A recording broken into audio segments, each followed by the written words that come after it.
Hello, my dear friends. Today we're talking about disarming clutter bombs. You know what it's like when you walk into a room and you see clutter and it's like, boom, it just puts you into a state, either a state of freezing, a state of wanting to run away and ignore it, or a state of being really angry with yourself over it.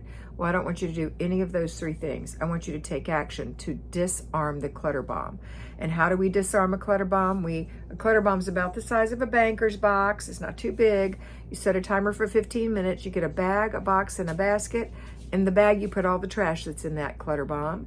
In the basket, you put everything you've decided is worth keeping.